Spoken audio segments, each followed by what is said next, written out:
You don't deserve to eat the food. After my husband's wake was over, my mother-in-law loudly scolded me at the reception after the wake. Amidst the luxurious platters of food, there was only one simple cup of instant ramen noodles in front of me. I guess she fed him this kind of food all the time. Daniel's death was your fault, for making him continue to eat poorly. It's all your fault. I started to cry. Then I picked up the fork. Thank you. What? Without paying attention to my bewildered mother-in-law, I sobbed and slurped my ramen. Because this is... My name is Natalie. I'm a 28-year-old housewife, married for 3 years this year. I met my husband Daniel in college, and we started dating. When I first met him, he seemed to be a kind, soft-spoken young man, but as we got more involved, I saw a very passionate side of him. You should read this author's book. It's very interesting. You're lending it to me again? I'll look forward to reading it. I'll read it as soon as I get home. He's a bookworm, and when he talks about books, his tone turns passionate.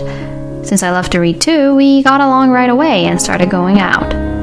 Daniel had always said since he was a student that he'd like to work for a publishing company in the future, and his enthusiasm did not wane when he began his job search.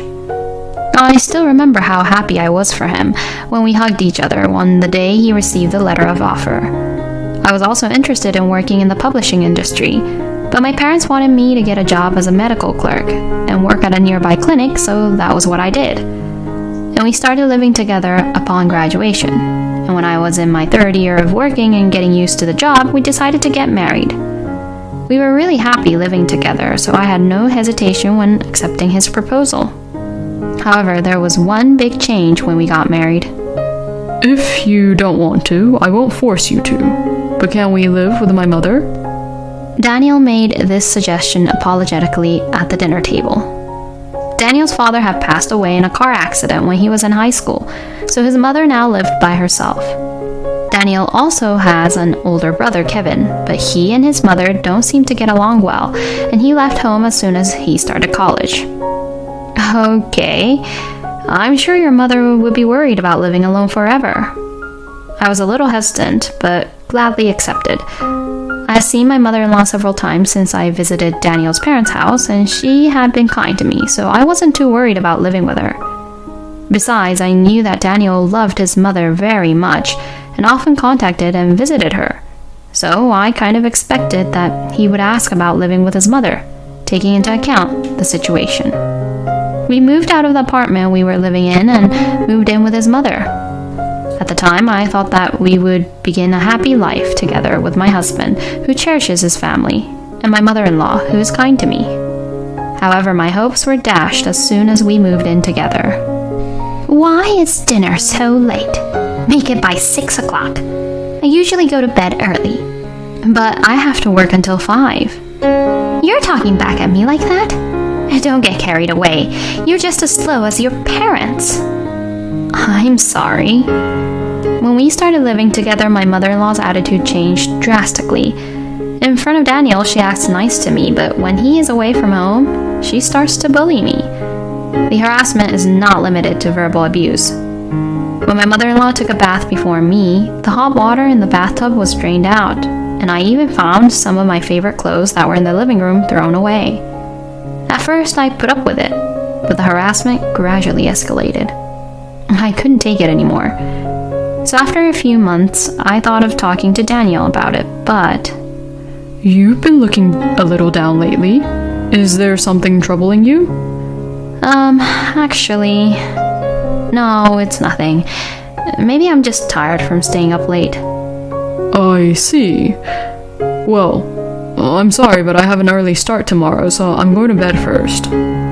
Daniel was concerned about me, but I couldn't talk to him about it because I didn't want to disturb him when he was tired from work. He was assigned to the editorial department, which was said to be one of the busiest in the publishing company, and there were many days when he was so busy with work that he couldn't come home. This was especially true during the busy season. Sometimes he would come home in the middle of the night, but he would fall asleep immediately and go to work early in the morning with a change of clothes. Even on his days off, he would read through piles of new books and receive incessant phone calls from his bosses, authors, and illustrators, so he never got rest. Even so, he did not complain, and in fact, he seemed to be doing his best, but the dark circles under his eyes were getting darker day by day. If I put any more pressure on Daniel, he would break down. With this thought in mind, I was careful not to let Daniel know about it, no matter how harsh my mother-in-law was to me. Daniel seems to be having such a hard time, but you have it so easy as a clerk. My mother-in-law once told me such a sarcastic comment. It's true that my job is easier than Daniel's, but it's hard work to learn technical terms and deal with complaints. Besides, I didn't want my mother-in-law to say that to me, of all people. My mother-in-law has been a housewife since she got married, and still lives on her inheritance and pension. In addition, she is always complaining about my housework, but never tries to do anything at home herself.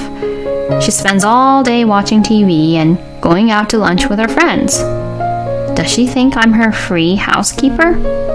When I came home from work and hurriedly started to prepare dinner, my mother-in-law wouldn't leave the TV, and to top it off, she started complaining about it. The exhaust fan is making too much noise. I can't hear the TV. I can't turn it off, even if she says so. I went to a buffet lunch today and I'm full, so I don't need dinner. Daniel can't come home either, can he? Why don't you just skip your meal today? Skipping once wouldn't hurt. You have a job that doesn't require you to move anyway. How selfish of her. I bit my lip, unable to say anything out loud. In the end, I decided to heat up a frozen prepared meal alone that day. At least if Daniel was there. I tried to be patient, but his work had become even busier than before. His working environment had become more and more demanding, with a new boss who pushed him too hard, and a colleague who suddenly quit because he could no longer stand the overwork. He said he only gets a couple of hours of sleep every night. I was exhausted by my mother-in-law's harassment, but I was determined to support him as much as I could as his wife.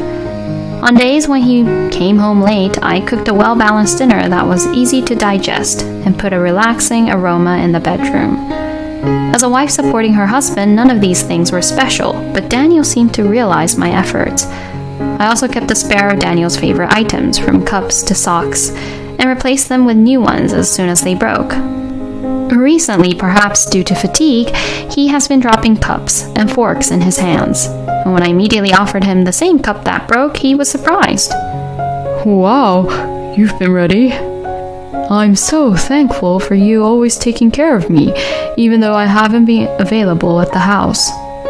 He looked apologetic, but also looked sincerely pleased. It's okay, but don't overdo it. Your body is the most important thing. Thank you. I heard that there are plans to increase the number of staff in 6 months, so when that happens, we should go on a trip together. I was so happy to hear such a suggestion from Daniel, who was busy with his work, that I almost cried.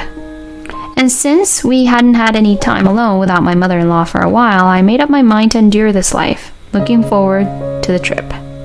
But that trip never came to be. The next week, around 2 a.m., my phone rang. Your husband collapsed and was taken to the hospital. What? Hospital? My mind went blank, and I felt like blood drain away quickly. After hearing the name of the hospital from his boss on the phone, I woke up my mother-in-law and headed for the hospital in my pajamas. I jumped out of the cab and rushed to the hospital, where I was told that Daniel was being treated in the ICU. According to Daniel's supervisor in the waiting room, a security guard found him collapsed at work and called an ambulance. He was working alone in the middle of the night, which delayed the discovery.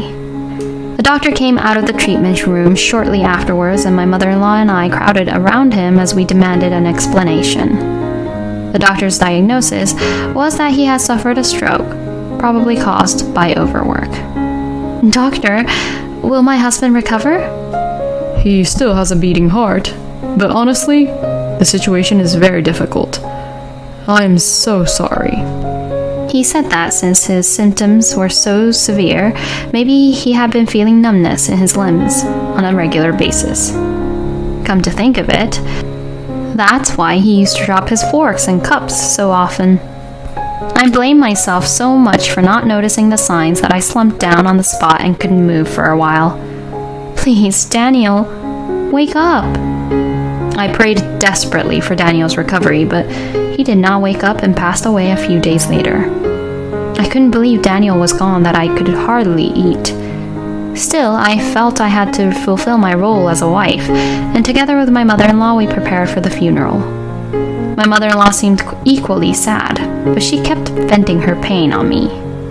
My son died because you didn't take care of him. She frequently says such things to me, but in my weakened state of mind, I repented, believing that my mother-in-law was right. If I had been more sympathetic and concerned about Daniel's health, if I had been quicker to notice the slightest change, Daniel may have still been alive. My mother-in-law's outbursts stung deeply in my heart, but I put up with them because I knew it must have been painful for her too. However, the verbal abuse increased day by day. At first, she was sincerely sad about Daniel's death and was very hard on me, but then she started using Daniel's death to bully me. Daniel collapsed because of your slow housework. She yelled at me every time she saw me with her incomprehensible logic. My mother-in-law's words and my self-blame began to accumulate, and I began to decline rapidly. Still, we managed to get the funeral in shape, and the day of the wake arrived. Relatives and friends gathered to remember Daniel and to say kind words to us, but I was just going through the process with an empty mind, so no one's words really left me comforted.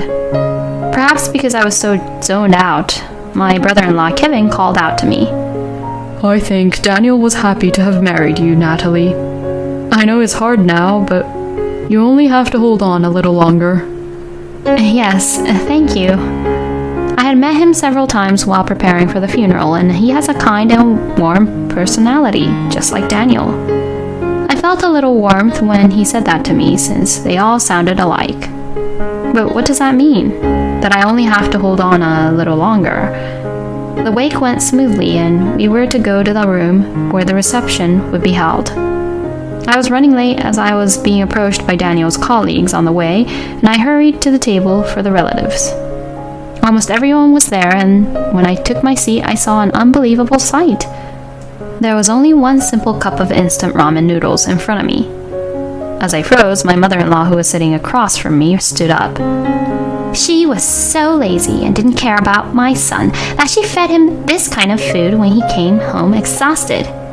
It's all your fault that Daniel died. She yelled at me in front of the relatives. Then voices echoed through the room, and the whole audience looked at me with disdain. Instant noodles every day? Poor Daniel. I could hear such whispering. I was stunned at the level of harassment. It would have been enough if she just didn't prepare food for me, but she went to the trouble of preparing a cup of instant ramen noodles with hot water for her to verbally abuse me in front of my relatives. You are not qualified to eat the food here. As I froze up, she spat at me and continued to shout at me. While my mother-in-law yelled at me, I sat down in my chair as if all the tension in my body had been released, and began to eat the noodles. What? My mother-in-law's eyes widened in disbelief, as if she didn't think I would actually eat it. She probably thought I would just run away, crying. But I continued to eat without caring, tears welling up with each bite. Daniel. In fact, this ramen was Daniel's favorite, and we used to eat it frequently when we were in college. A taste that holds fond memories for me and Daniel, so to speak. Before I got a job, I recall Daniel saying, I'm sure I'll be busy when I join the publishing company, so I'll always have to have this on hand, while slurping his noodles happily. It was his favorite dish. So, even after we got married, I always had it in the pantry, but I rarely served it at meals out of concern for Daniel's health. In the silent room, the attendees looked at me and my mother-in-law in a surprise. In the midst of all this, a man stood up, took a small item out of his bag, and handed it to a staff member at the venue. I looked up and saw it was Kevin. I'm sorry to bother you at a time like this, but I have a video message from Daniel. The staff then arranged for a projector to project the video onto the screen at the venue. The person on the screen was in fact Daniel. My mother-in-law and I were stunned by this sudden turn of events. Sorry to bother you, Kevin. I need your help to save Natalie. It appears to be a recording of a video call between Daniel and Kevin. Daniel is speaking in front of a wall that appears to be of a conference room at his office. Actually, it looks like Natalie is being harassed by Mom. I honestly can't believe it. All eyes in the room were on my mother-in-law. This is all a lie. This is a prank. Turn off the video, Kevin. And then the video cut to our living room. Clean up your mess, ugly wife. You're my housekeeper. Don't eat my food. It was my mother-in-law cursing at me. It appeared to be a recording of our conversation at home, with my mother-in-law's vile slurs, and me apologizing to her one after the other. My mother-in-law looks very pale, shaking while holding her hand to her mouth.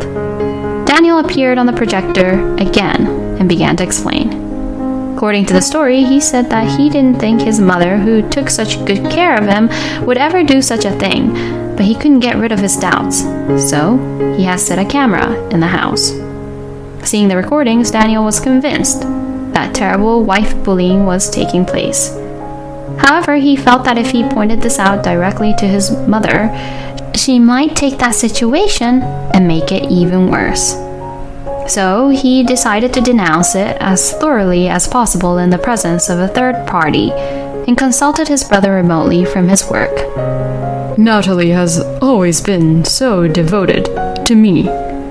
I love her very much, and she is my beloved wife. But I've just found out that Mom has been treating her very badly. I'll send you the video evidence later. I haven't been able to solve the problem because of my busy work schedule, and I'm causing Natalie a lot of pain. Please, I need your help. The video stopped there, and the room fell silent again. Hearing Daniel's words, I cried uncontrollably. I couldn't believe that Daniel was so concerned about me, and that he had consulted with Kevin in spite of his busy schedule. I received a sympathetic look from the attendees while they gave a scornful look to my mother-in-law. That mother is a jerk. Poor Natalie. So the story about the instant noodles was a lie? The voices of the attendees blaming my mother-in-law grew louder and louder until Kevin finally put the final nail in the coffin. Apologize to Natalie, and don't harass her ever again. My mother-in-law could no longer stay there and ran out of the room. After that, Kevin took over, and the wake was over without another incident. When I returned home, my mother-in-law was very upset that her sons had found out about her bullying and was avoiding me. I still haven't been able to get over Daniel's death, but thanks to him, I have regained my peace of mind. After the funeral, relatives who were worried about me after seeing the video visited our house frequently. I'm fine. Please, don't worry about me. My mother-in-law received to the cold stares of the relatives every time they visited. Finally, she couldn't stand such a life any longer and moved far away by herself. She seems to be living on her meager pension and spending her days without any sense of fulfillment. I felt sorry for my mother-in-law, but I wanted to cherish every minute of my life for Daniel, so I didn't contact her. I also joined volunteer activities to appeal for the elimination of death due to overwork in order to reduce the number of victims like Daniel, and started a new life.